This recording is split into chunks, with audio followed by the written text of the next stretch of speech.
Thank you so much, everybody, for coming to making the not making the familiar strange. This is Abraham's whiteboard, and today we're going to be talking about the angelic beings of some Abrahamic traditions. I'm going to share my screen here. Thank you all again for coming. I noticed a few of you were able to come to the picnic this past weekend. And for those who couldn't go, please come back next year. We're already planning it. It will be bigger and better, and it was pretty big and awesome this year. So, all right. So every Abraham's whiteboard is intended to bring a little bit of religious literacy on a wide variety of topics. We talk about things ranging from various world religions to certain topics within traditions, history, a bunch of different things. But we always connect it back to how they impact Judaism, Christianity, and Islam, or how Judaism, Christianity, and Islam impacts them. And today, though, we are talking about angels. Now, a couple of announcements today. We are going to have a series of events in September circling around 9/11.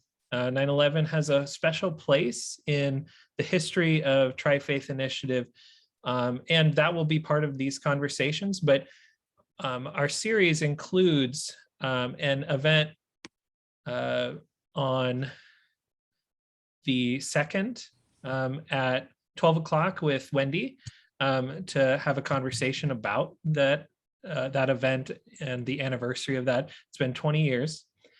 And then that evening, I will be discussing a little more from Abraham's whiteboard about 9/11 and the backlash against Muslims and those who are perceived as Muslim after the 9/11 attacks.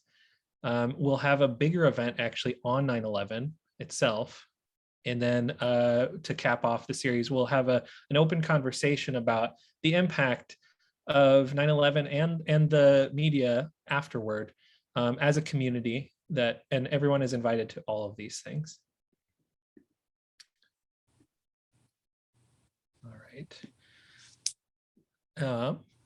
So today we're going to be going through the pathway in this way.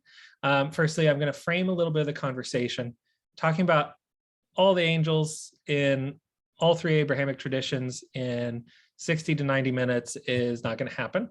So we'll talk a little bit about what will be covered tonight and what might be covered another time. Then we'll talk a little bit about what is shared between these three traditions when it comes to angels.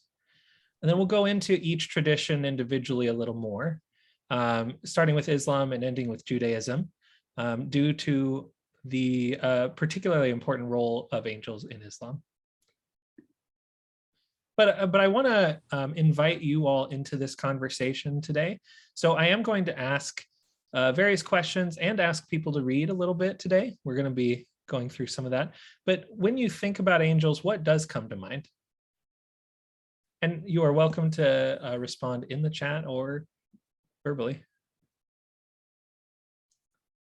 Peacefulness. All right. Peacefulness. Marcella says messengers of God. Beth says Christianity. Heavenly creatures. Protection. Protector. Very interesting. Thank you. So I hope you kind of meditate on, what do angels mean to you or not mean to you throughout this and after this presentation.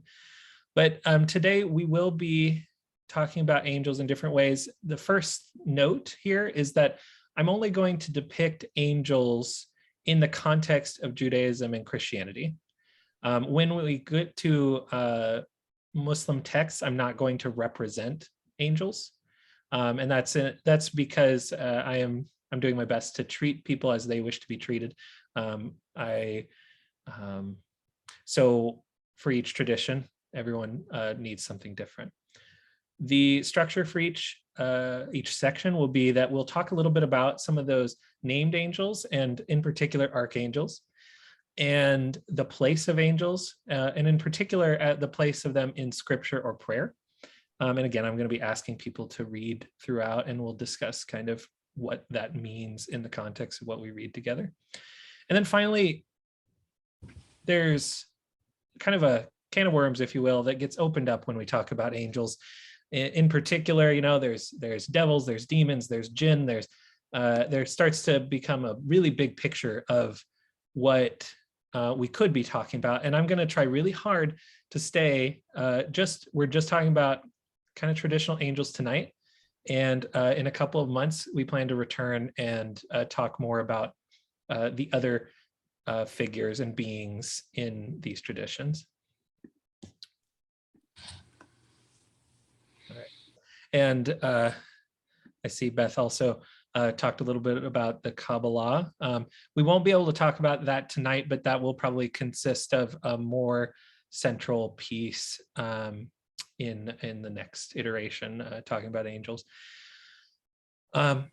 Angels hold an integral role in Judaism, Christianity, a little less so than they once did. Over time, that has become a more minor part of the religions here. But they continue to be particularly important in Islam. And I think that there's a lot of value to learn from that to some extent. I think that we can see a lot of mysticism within the traditions when we look at what happens when we do pay attention to the angels in the texts, in our prayers, in the context of these religions. So angelology is just the term to study angels or to learn about angels, but it is a huge topic especially when you're trying to be interested in like mystical practices or spiritual practices. Again, I'm just starting the conversation here. I hope that you continue to learn for yourself through a lot of the things that are brought up today. But there are a couple of interesting things that are shared between the three traditions on the commons. One is the primary word for angel. And the primary word for angel ends up translating to messenger in each of the three traditions. Like literally, the term for angel and messenger are the same. Melech in Hebrew or malach, as well as malach or malek in Arabic. And then finally, we get the term angel itself from the Greek term that is angelos.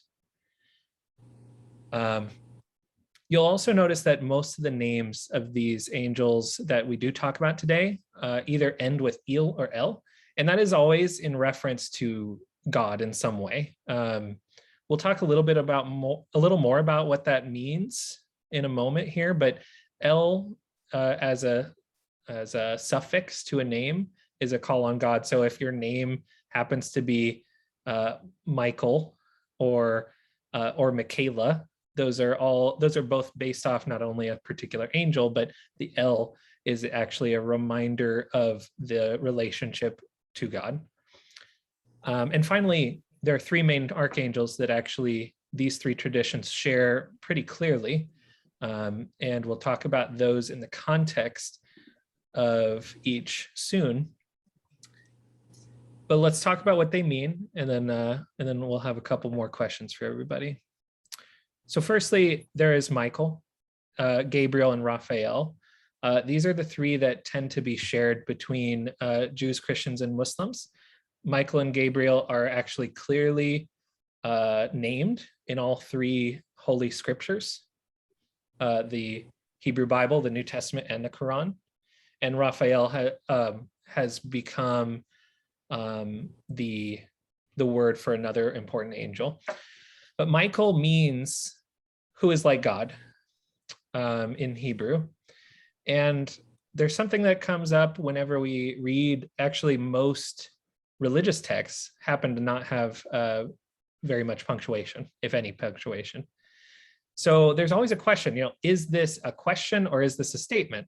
Is Michael kind of the one that is sort of most closest to God, most like God, or is it or is he a reminder of the splendor and wonder of God, as if it is a question? We may never know, but we can definitely think about it together. Gabriel or Jabriel is translated to the strength of God. Raphael translated to healing of God, or God is healing. And then finally, each of these three traditions, by and large, have four main archangels. And in Judaism and Christianity, the fourth archangel is named Uriel or Oriel. And it really means God is my burning light. It's somewhere between light and fire. And actually, we'll talk a little bit about that in the context of another tradition here in a moment. But that's why it could be flame or light. It's this hot light that we don't really have a great term for in English. And then in Islam, we have Asriel, which means God helps. All right. So before we get into kind of each tradition, I'd like to invite a couple people to volunteer to read these. But I'll give a little background really quick. So one of the core stories of Tri-Faith Initiative is the story of Abraham inviting the stranger into his tent, inviting the foreigner, inviting the traveler. And there's this very particular story of these three that come to visit. And usually they are understood as angels of some sort. But I would like to invite anybody to read the Quran passage first, and we'll kind of compare these two snippets.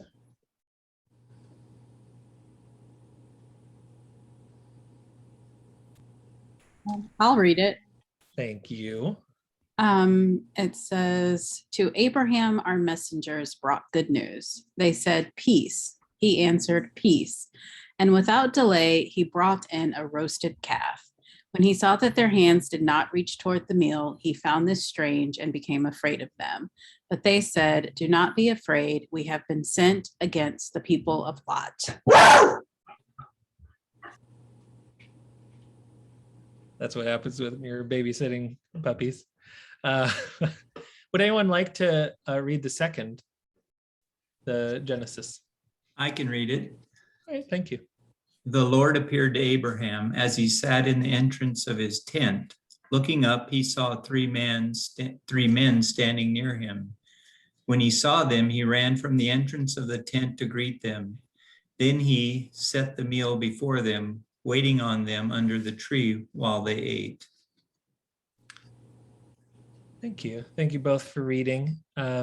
And if you know the story, the next step is that they mention that Sarah will have a child, and that's accurate in the Quran and the Hebrew Bible. I mean, what do you notice about the role of angels in these passages?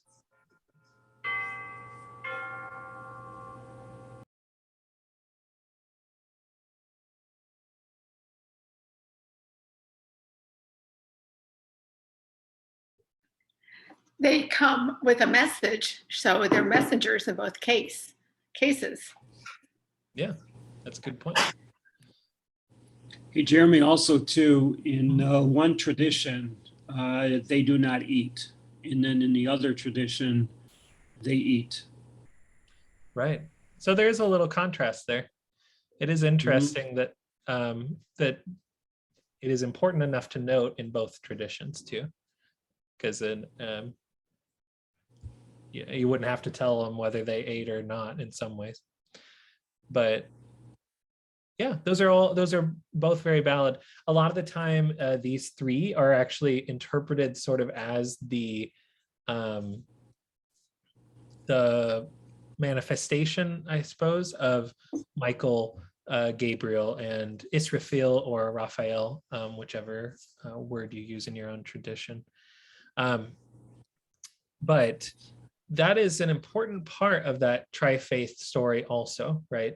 And it's not something that I think we really consider enough about the role of angels as foreigners and as as central to the connection between some of these three traditions. Hey, Jeremy, I got a question on that. Yeah, of course. It said in Genesis, the Lord appeared to Abraham. Now, are the three angels in Genesis, representing, God here? So would you define represent? Okay, it starts off, the Lord appeared to Abraham as he sat in the entrance of his tent. Looking up, he saw three men standing near him. So here it tells me, the way I read it is, Abraham, sees, okay, the Lord God. And then when he looks again, he sees three angels. So to me, it looks like, he saw God first and then followed, by the three angels. Whereas in, the Islamic tradition, he does not see God or like appears to God. Now, Abraham, was known to talk to God, okay, without an intermediary. But, here in Genesis, that struck me, differently. So I'm just curious about that. So one thing about the Hebrew Bible in particular is that there's a lot of this where the line between the messenger and the message creator, if you will, is a little bit blurred, in part because of sorry, I'm stumbling on my words a little bit. We'll actually see another example of this a little later, and that might be a little easier to talk about than this one in particular. There's a lot of theology around, what this means. There's a lot of questions around what this means. I think most people understand the Lord appeared to Abraham is not necessarily like Abraham seeing God in this particular circumstance, although there are exceptions.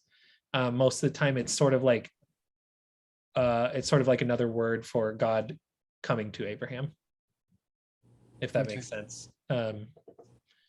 We'll actually look at the very first mention of angels in the Hebrew Bible a little later, and that one is a little easier to navigate with this question. But I do want to ask for everybody in the room, what is the role of angels in your current experience of religion? Are they relevant whatsoever? Are they highly relevant? And you can feel free to say out loud or in the chat.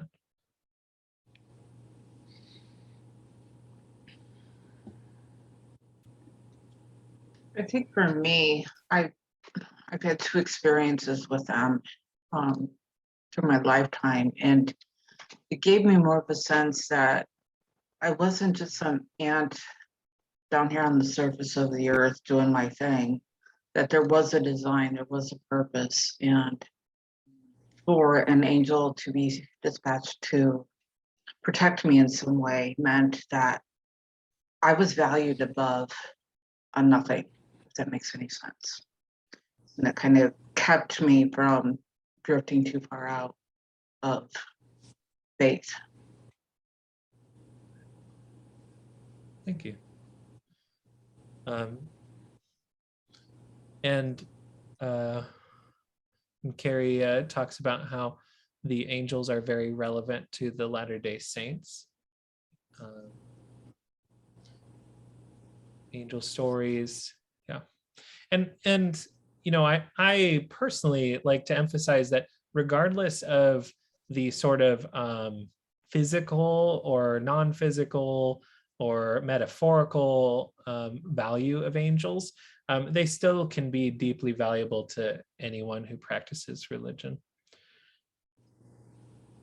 I think there's a lot of interesting comments here in the chat, like they are real in the days recorded in the Bible, but not part of my experience today. I see angel stories from people while praying and pastoral care situations. So there's a lot of situations that angels impact a lot of the folks in this room. And I am interested in whether this presentation, changes that, affirms that in any direction. We got a little bit of a trivia question here, and I'll actually mention this last comment is traditional Judaism tends to have a little less teaching about angels in general.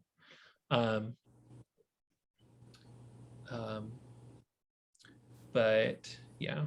So firstly, I'm going to ask this question and then respond to Wendy's, but how many times do you think angels are mentioned in the Quran? And I'm particularly talking about the primary name, Malaik or Malak.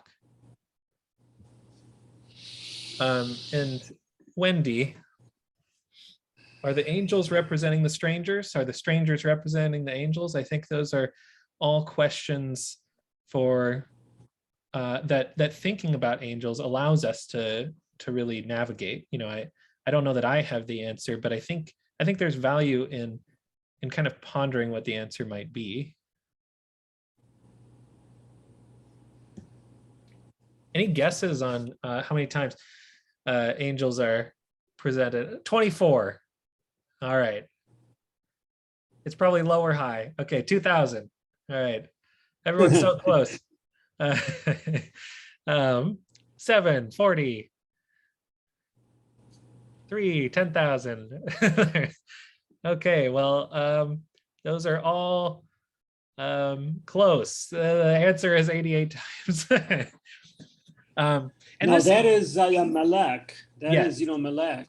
Because, Yes. if you add, Jibrail in it, there is a lot more. So it could be closer to like 150-ish or, 200 with Jibrail, because he is, out there. And also, Satan is mentioned a lot, and Satan was the fallen angel. So there's a lot. But Malak, yeah. And this is true for each of the traditions. I'm asking a very particular question. Angels are described in a whole bunch of different ways. I'm sure in Islam it's similar where, they can be called like the legions of God, or Yes. the protectors, or the original ones, or I don't know. There's just a lot of ways to describe angels. This is just the one. Whatever the case, I want to point out that 88 as a minimum is still a pretty large number of how many times angels are mentioned. So you can probably guess that angels are one of the articles of faith of Islam. 88 is kind of a number that's used by other, I don't know the right word for it, cult groups. Is it related to the number of times that it's mentioned here, or that's just a coincidence? No, that's just a coincidence. There's a lot of numbers. I'm just showing that there's a lot of mentions of angels in all the traditions. So angels, you can guess, are one of the 6 articles of faith in Islam. There's the 5 pillars, and then there's the 6 articles of faith. Does anyone know any of the others?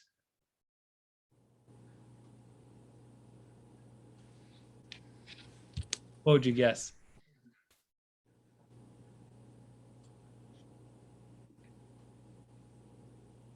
Does anyone? Yeah. I was going to say maybe something about acknowledging the Prophet Muhammad or another prophet. Yeah, prophets are one. Any others that people want to add? And I can show you all of them too. Yeah, unity, the Tawheed and God, the unification of God. God is one. Belief in the holy books. Okay, in the holy books, just, does not mean the Quran only. It also applies to the Torah and the Gospels. So, and then you got the rest there, scripture, prophets. Prophets too also means every single prophet. Right. Yeah, we do Right. not. And I won't go into detail of all these, but I again want to show the importance of angels as part of this. Sometime we will definitely go further into detail of the rest of these and the nuances and the beauty of all these 6 articles of faith. So in Islam, from the Hadith, there's many sayings of the Prophet. And one of the sayings says that angels are made of light. It also talks about other beings, but humans are made of clay, very similar to the Hebrew Bible with the soil there. But I want to point out in particular Nur. So Nur is not just like light generically. It is a particularly beautiful light. It's a calming light. It's not the light of a hot sun. It's the light that is gentle, that kind of thing. And then there are 2 main types of angels. Now, angels are ever present, particularly in Islam, but in many theologies of the other 2 as well.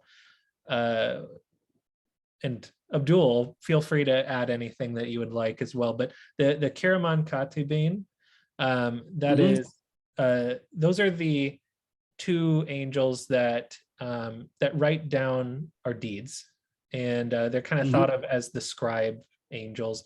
And they every person has 2. One that sits on the right shoulder, who records all the good deeds. One that sits on the left shoulder that records all the bad deeds. And on the day of judgment, these deeds are judged. And those are ever present. And then the other primary angels that are ever present with humans are called the Al-Muwakibat. And they are basically, they're very similar to guardian angels. They are the ones that are protecting us from all things. There's actually a hadith that mentions that every person, I believe, has 10 angels with them at all times. I don't have a citation for that one, but something along those lines. Then we're going to look a little bit at these archangels in particular. Would anyone like to read this this verse from the Quran?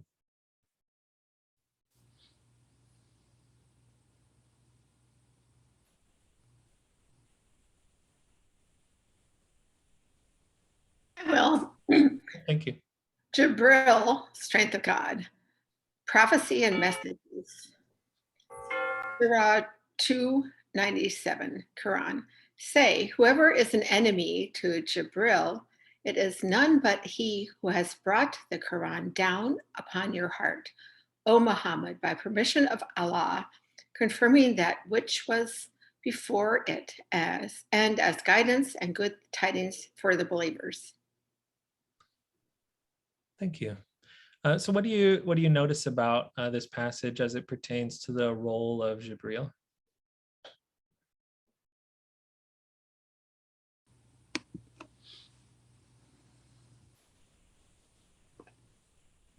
He's essential to the people feeling the essence and the heart and soul of the Quran. Yeah. Would you like to add anything, Abdul? No, she nailed it right there. Awesome. It's absolutely right. Absolutely right. He appears, everywhere, to Mary, Virgin Mary, Prophet Muhammad, and yes, he is the essence. And he confirms that which was before it as well in this passage. kind of bouncing Right, off. and that refers, you know, to the Torah and the gospel. Right. You know, confirming them. Right. And then we have Michael, and that again is who is like God. And Michael is really thought of primarily as the sustainer in Islam. That is a little bit different from the other two, and we'll talk about those in a minute here. But Michael is probably the second most mentioned angel in Islam after Jibril. And I will talk a little bit more about Michael soon in the other traditions, but that is who he is referenced about.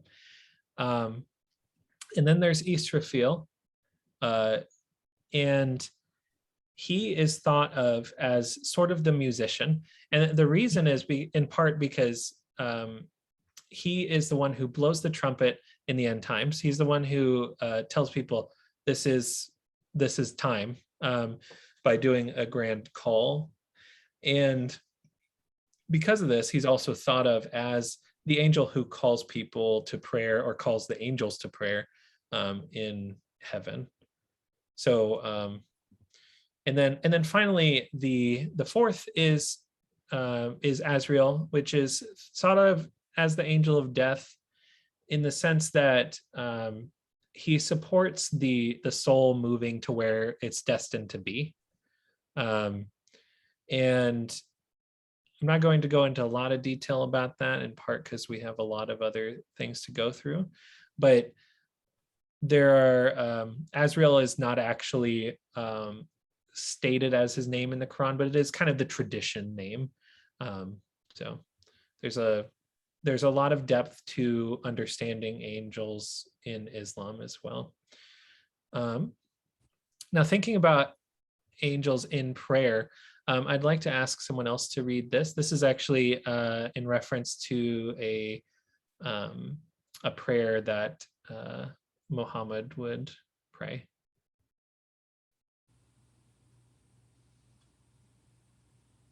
Would anyone like to read this?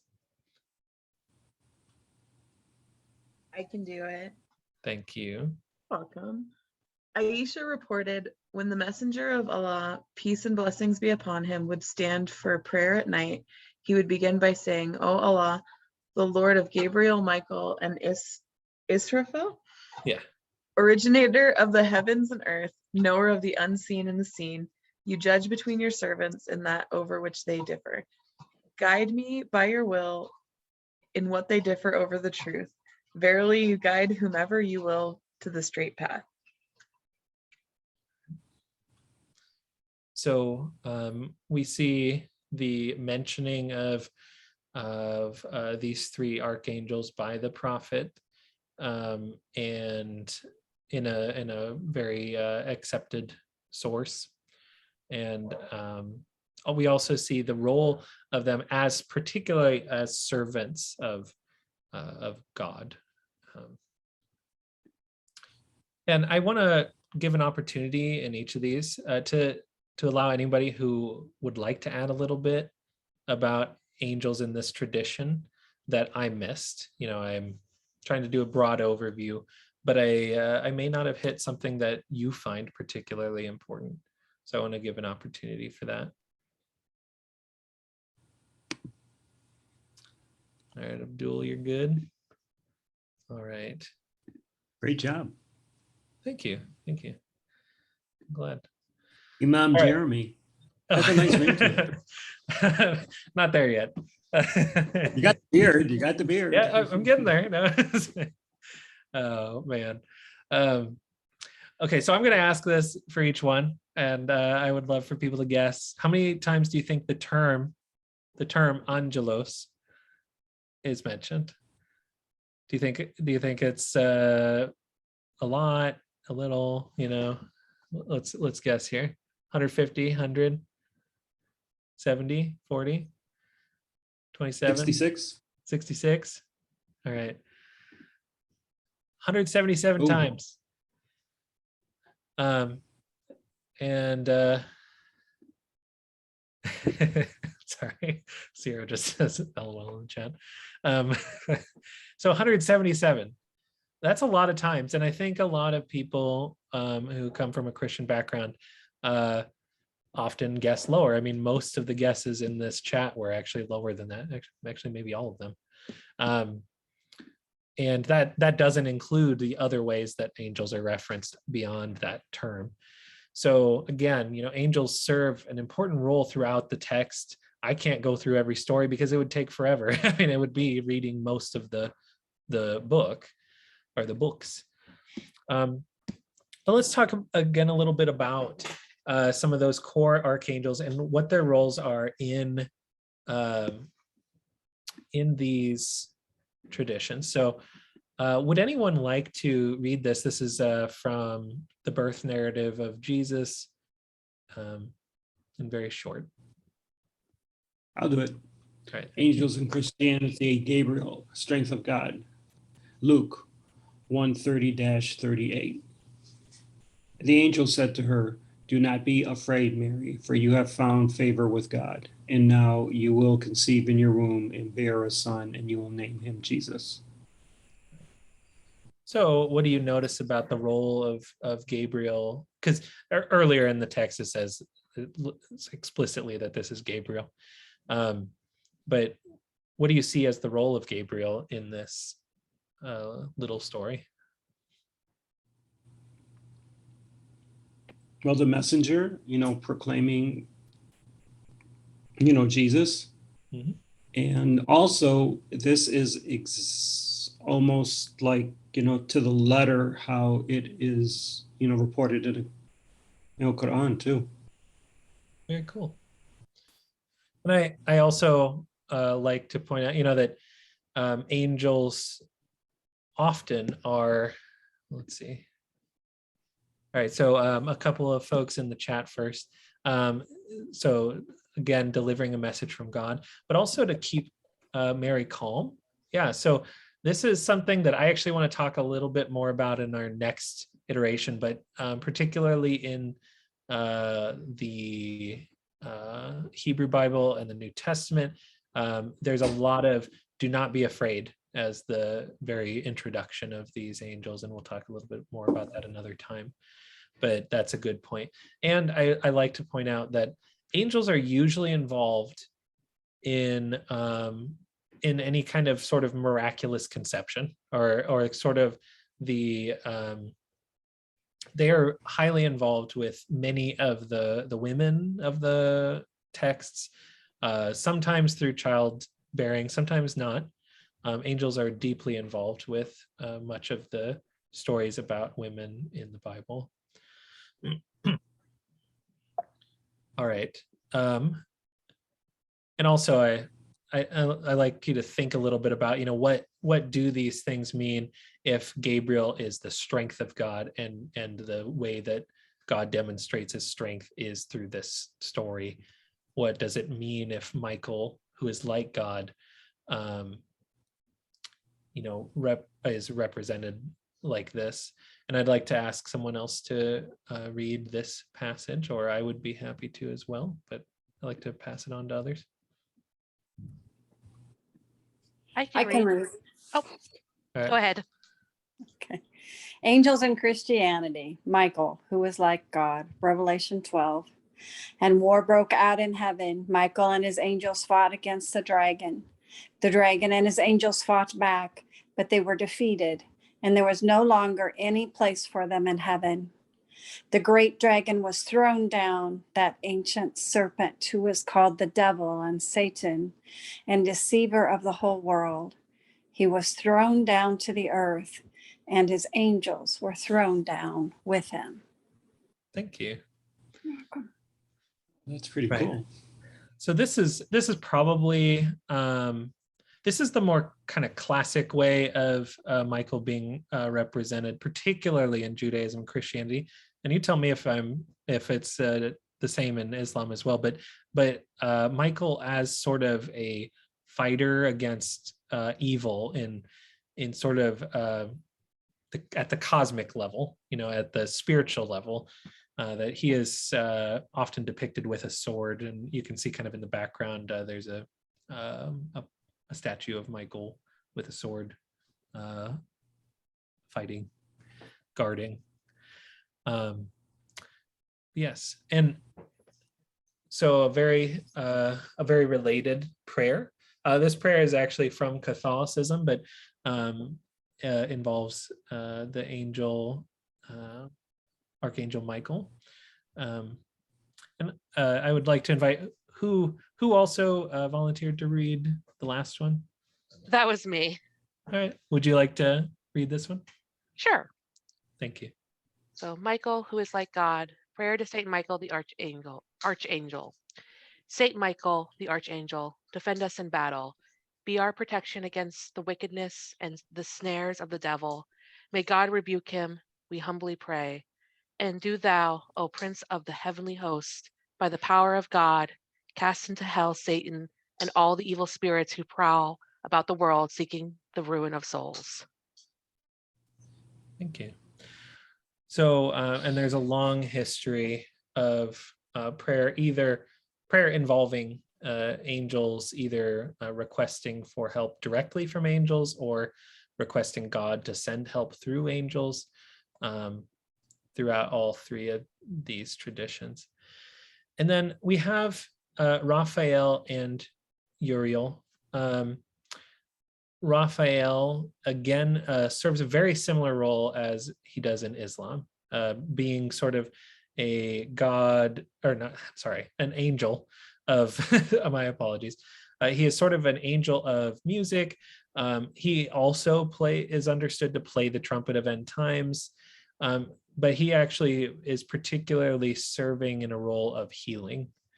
And then again, we have this Uriel, and Uriel is the sort of fourth archangel most of the time in Christianity and Judaism, in part because he is actually very popular among the, I'm going to go a little off track here, but he's very popular in the texts that were written in Second Temple Judaism around the same time as like the centuries preceding and post Christianity. A lot of the literature around that time consisted of a lot of angels, and Uriel holds a prominent role in a book called the Book of Enoch, which is not in the Bible, but has a lot of influence actually. Anyway, so, and on the right here we have Uriel, and on the left we have Raphael.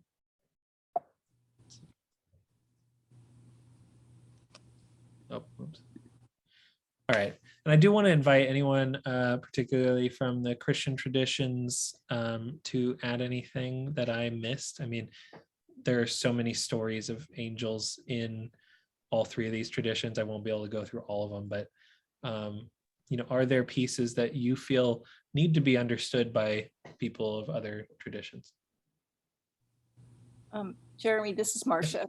And I just remember growing up, we had a prayer that we regularly said. It was, "Angel of God, my guardian dear, to whom God's love commits me here, ever this day be at my side, to light, to guard, to rule, and to guide. Amen." Yeah. And that was just a standard little prayer. Yeah. A prayer, guardian angel blessing, right? Is, yeah, that's I think a lot of people have that experience, especially in their youth. That's one of those prayers taught pretty early on, I think. It rhymes. That's helpful. Easy one. I mean, I'm old and I remember it Yeah, long yeah. ago. Yeah, But it thank did you. have to light, to guard, to rule, and to guide. Some of the Oh, things yeah. that the angels do. That's an interesting point. Gloria also says to say that she was taught to say that at night before bed. Yes. There are some also some similar prayers that call on those archangels specifically as well. But all right, same question for the Hebrew Bible. How many times? How many times do you think it's more or less? And this is again just for the term Malach. All right. I'll 0, go with 60. 400. What are you going with, Abdul? 66. All I'm right. sticking with that number. 88, 160, 10,000, 120, 177. So 108. There's a lot more terms for angel in the Hebrew Bible than there are in the New Testament. So that is part of the reason why this is a lower number. There's just more of the kind of poetic language of describing angels in that, as well as the continued kind of like the story about Abraham, where technically it never says they are angels, but they are understood to be angels by the vast majority of Jewish and Christian folks and Muslim folks, right? But in the Quran, it explicitly says that they're angels. So anyway. Thank you for all your guesses. Some of them were pretty close. All right, so who would like to read this passage about Gabriel from the Hebrew Bible?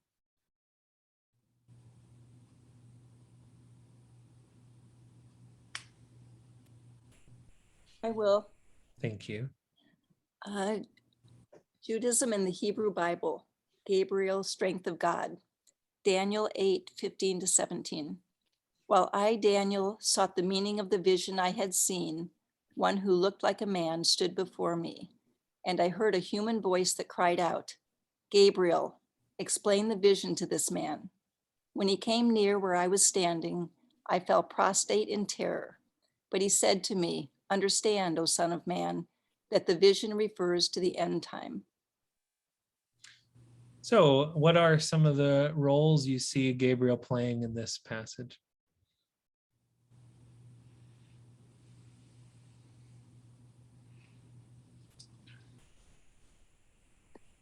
Informer, educator. Okay. Yeah, that's fair. Yeah. I was going to say kind of similar to what we saw with the other scriptures from the Quran and the Christian Bible, kind of acting as a messenger. Yeah, that's good too, for sure. Let's see, we have instruction, clarification, and horrifying people. Thank you, Karen. True. And I mean, also another connection to end times. There seems to be an end times connection with angels a lot of the time. Not always, but in this circumstance. Daniel has a lot about angels in the Hebrew Bible. So if you are interested in learning more about angels in the Hebrew Bible, that's probably the best book to look through. Because we're going to also look at Daniel again here. All right, who would like to read this piece about Michael? And I'd like to know if you think that it is similar or different from some of the other Michaels. I can read it. Thank you. From Daniel 12:1. At that time there shall arise Michael, the great prince, guardian of your people. It shall be a time unsurpassed in distress since the nation began until that time. At that time your people shall escape, everyone who is found written in the book. Yeah, thank you. I mean, what do you think the role of Michael is here? Is it similar or different from the Christian or Muslim views on Michael? He is a warner here. He is warning people. Yeah, that's fair. Yeah. Any other comments about what is the role of Michael, who is seen to be like God, or maybe reminds us of the splendor of God? Right, So here, okay, so here Michael is referred to as the great prince, a guardian. In the New Testament, he's referred to as a saint, and like, God, a warrior, angel. Mhm. That's interesting. Yeah, yeah. The three different, aspects of it. Yeah, it's Yeah. different. Yeah. Yeah. Yes, it also so we'll go back here. So that a comment about the prince, here you can see that the prayer of Saint Michael in the New Testament or in the Catholicism also mentions "O Prince of the Heavenly Host." Yeah. So it's interesting. I mean, they seem to put him in a very very esteemed place, and I kind of like to think of Michael as sort of like the epitome of what a leader does in some ways. So we have here the guardian and the the warner, right? In the past ones, we had the fighter and the person who is basically trying to ensure goodness. And then the Muslim interpretation of Michael is the sustainer, the one who takes care of people's needs. So I kind of think about him that way. All right, got a couple more here. I would love to. Actually, I'll read this one because a couple comments here. But thank you, Lee, for providing the book that had this. So there's a lot of there's still many prayers and songs in the Hebrew Bible and in Jewish liturgy. This is from Shalom Aleichem, which is a song of peace. Peace be to you, O ministering angels, messengers of the Most High, the supreme ruler of rulers, the Holy One of blessing. Enter in peace, bless me with peace, depart in peace. This is all about angels and their association with peace in so many ways. Wherever we are, angels support peace, basically. There's also a very interesting tradition that actually reminds me a little bit of the Islamic tradition of the angels on the shoulders. So in the Talmud, it says that when someone's coming back from sort of their Shabbat services and they enter the home, if it's kept up well, if it's kept to be a home for Shabbat, then the good angel says, so may it be next Shabbat. And the bad angel says, Amen. He's forced to say that it will, to help the blessing of it being good next time.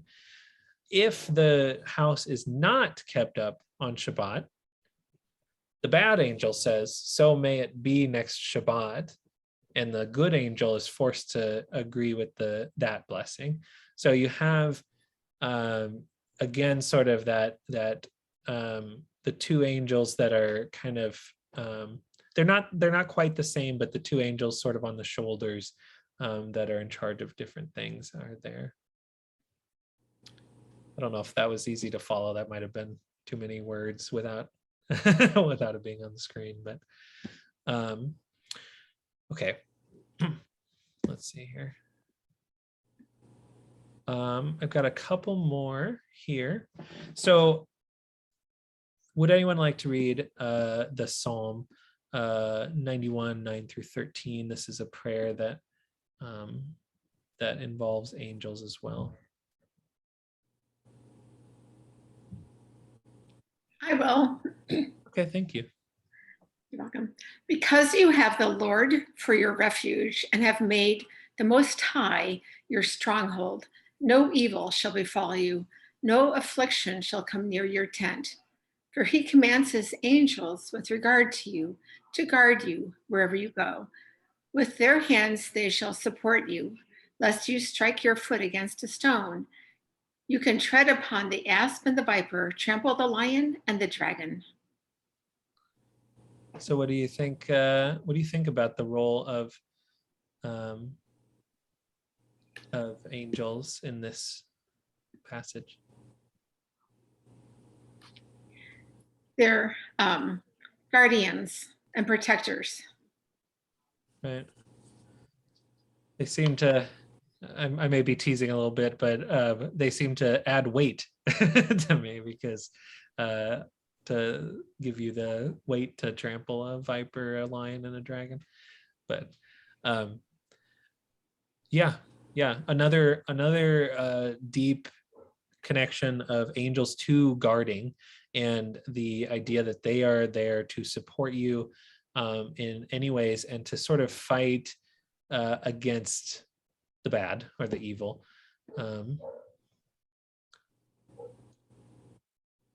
Oh, is that right? You might be right, Gloria. I do not know for sure. Interesting. That would make some sense.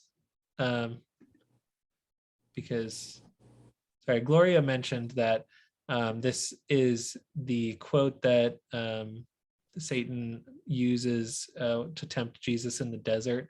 The idea that you can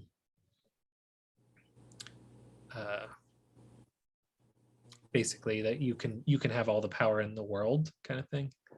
This was to throw yourself off the wall. Yeah. All right. So now this is actually one of my personal favorite stories about angels in the Hebrew Bible. It's actually the very first time that an angel interacts with a human in the whole basically the Abrahamic written scriptures. Okay, if I'm gonna be really, really big about it.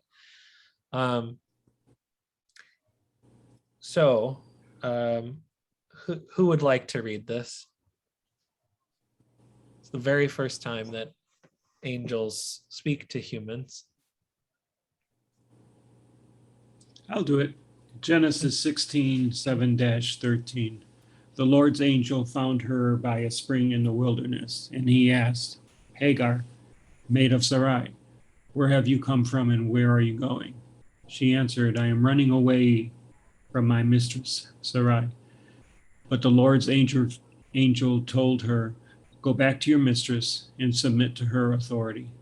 I will make your descendants so numerous, added the Lord's angel, that they will be too many to count. Then the Lord's angel said to her, you are now pregnant and shall bear a son. You shall name him Ishmael, for the Lord has heeded your affliction. To the Lord, who spoke to her, she gave a name, saying, you are God who sees me. She meant, have I really seen God and remained alive after he saw me?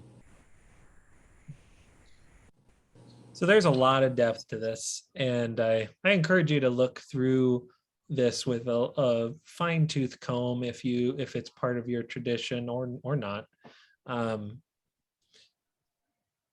What do we gain when we look at this scripture, in part because of the importance that an angel brings to this moment?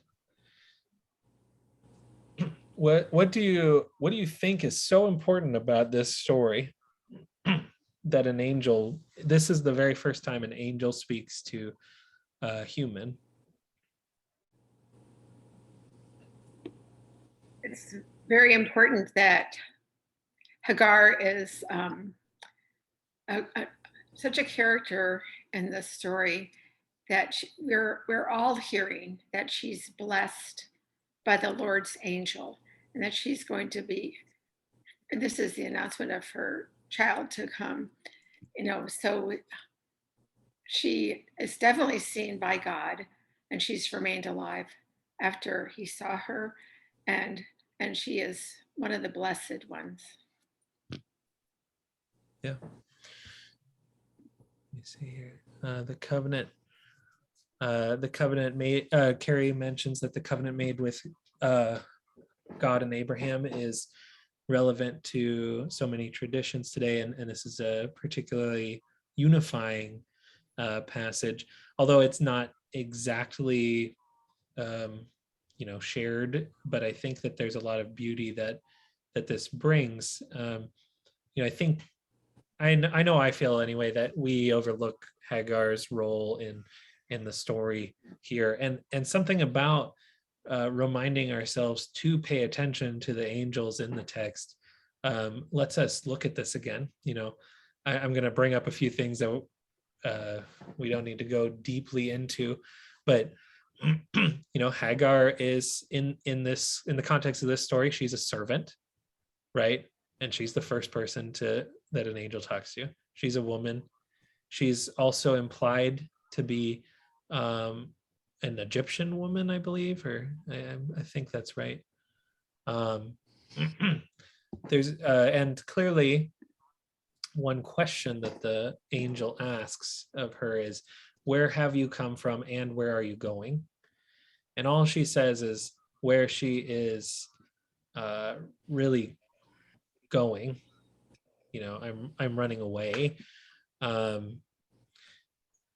She doesn't really know the answer to either of those questions. There's a lot of value being put on this engagement between Hagar and the angel because of this, right? And she also is the first woman in the Bible to give God a special name. She also actually is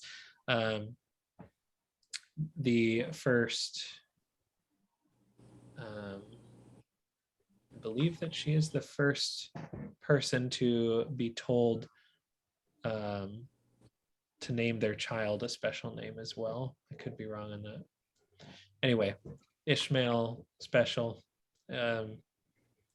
which Ishmael, we were talking earlier about the suffix El is a reminder of God. Ishmael means the God who hears, or the God who sees. Mm-hmm. Or, sorry, the God who hears, or that kind of thing. So there's a lot of depth to that. Did I miss anything in particular with the role of angels in the Jewish texts in particular that anyone would like to add tonight? Didn't Solomon have interactions with angels? There's a lot of traditions around that. I can't remember the details of the story, but many of the major characters of the Hebrew Bible and of the New Testament really have interactions with angels in some capacity. Solomon is actually in some ways a topic for kind of our next one about angels, because he particularly, at least in the Hebrew Bible, he starts involving the other angelic beings, if you will. There's different kinds of angels, which we didn't get to talk about tonight because it would take much longer. But there's a whole world of angelic beings, and Solomon connects to some of those as well. Right, and I think the only prophet who did not have interactions with angels was Moses. He had, direct contact with God, through the burning bush, the burning tree. And I believe in the Hebrew Bible, it's both. Like he has some interactions with angels, and he has some interactions with God. But yeah, and that's a little I don't know if that's different in Islam or if that's just I don't know stories. The look, but I'm pretty sure that's it, but I don't, Right. It's interesting. Yeah. So, I mean, what do we gain? When we look at angels, and angels as sort of a notation of importance, or even the angels themselves, the importance of angels themselves. What happens when we look at these in our own traditions? Are there any stories or any things that you think of that were kind of brought up if you think about angels a little more? In Judaism, we also have, you can call them angels on shoulders, but it's the Yetzer Hara and the Yetzer HaTov. It's the evil inclination and the good inclination. And you're getting one whispering in your ear to do the good thing, and the other one whispering in your ear say, do that tempting bad thing. And you need to listen to the right one. So that's kind of like an angel story, a guidance story. Gloria, I saw you nodding. That was something I mentioned earlier. That's kind of what we were taught too, that we had a good angel that was prompting our conscience to respond appropriately, and then the little bad angel that would tempt you to do things that you weren't supposed to. Again, it was a childhood thing about balancing the two, I think, trying to teach you how to balance. Any other particular depth or beauty that you find if you kind of think about some of your favorite stories, or in the context of how does an angel make this story different?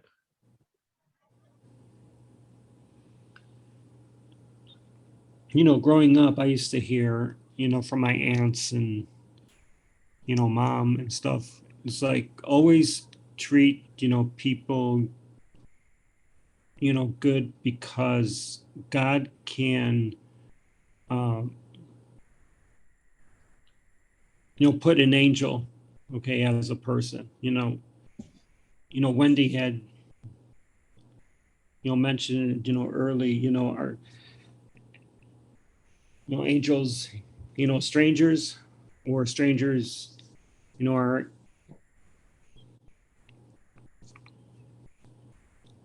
angels, because you have to treat everybody good. So you never know, in the course of life, whoever, you meet on the street with kindness, that person, could have been an angel in some form, as a test, of your daily life on earth.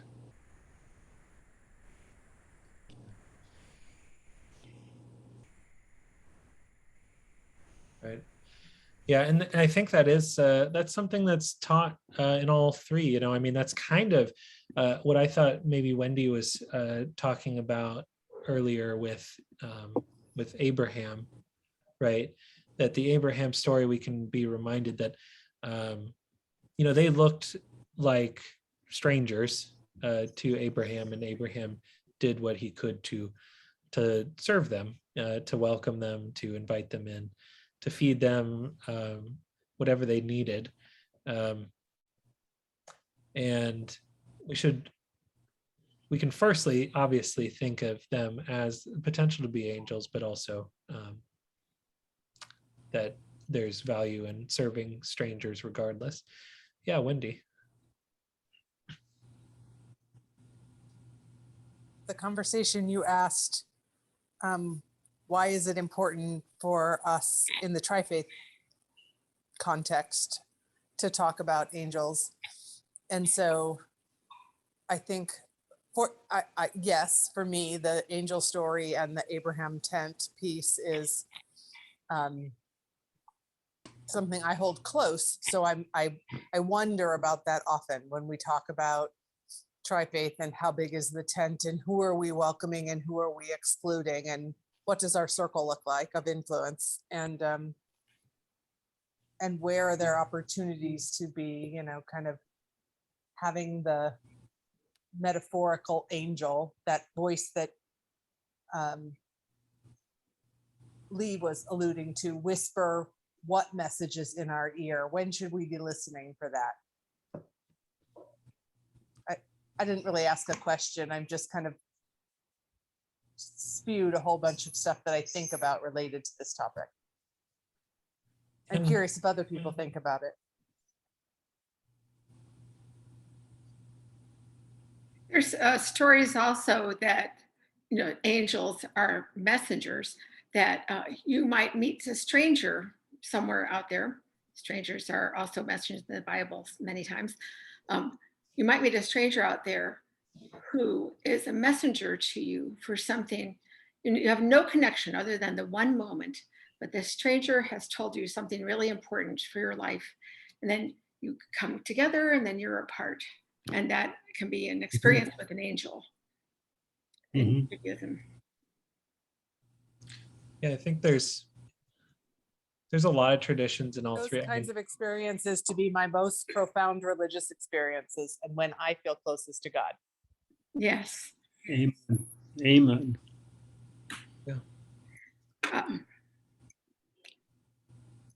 Rabbi Lawrence Kushner goes further in a story where he talks about every one of us is born with a puzzle box, and it's full of pieces of our life and our story. But if you open it and look at it, all the pieces are not there. Oh, and my goodness, there are pieces that don't belong in this puzzle. So your job is to give the piece that doesn't belong in your puzzle to the person who needs it. And that's very similar to that other story. Somebody you bump into tells you something really important, and that was an angel. yeah, these are all wonderful comments. This is kind of how does learning about each other and learning about ourselves and our own traditions, how does that impact our lives? For some it impacts their spirituality, for some it impacts their sort of practical life even. Thank you all for all those comments. So Allie, if you're still there, would you mind linking the survey? Also, so we're going to do a bit of a sneak peek for part 2. So firstly, I want to remind you that next month we'll be doing a conversation that isn't around this at all. It'll be about sort of the backlash after 9/11, really focusing on the impact those events had on the communities that are Muslim or were perceived as Muslim in the attacks. And I think that it is something that we've tried to push to the side rather than really allow ourselves to look at and to understand and to recognize that, like many terrible events, it has impacted our culture for the long term. And I think being more aware will help us with that. But in October, we'll actually kind of follow up this conversation with a deeper dive into some of the other beings. We have different types of angels. We have demons and jinn, and we'll be able to go into that a little deeper, and also how those have impacted either popular culture or even honestly youth engagement in religion. So I'm gonna show you a couple pieces. So really quick, this is an artist piece of the vision of Daniel. If you look through the book of Daniel, this is a painting of that. We'll talk more about these two in particular in that October session. And then memes, which have actually been highly popular among Generation Z and millennials as it pertains to religion and angels in particular. Something about how these kind of very, very literalist interpretations of some of the descriptions of angels in texts have actually been very popular to get people more interested in spirituality and religion through humor, basically. Let's see.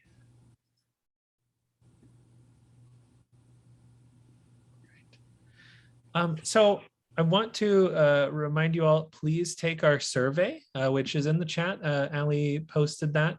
And if you are interested, we will have, actually, if you don't mind also linking the next event for September 2nd. But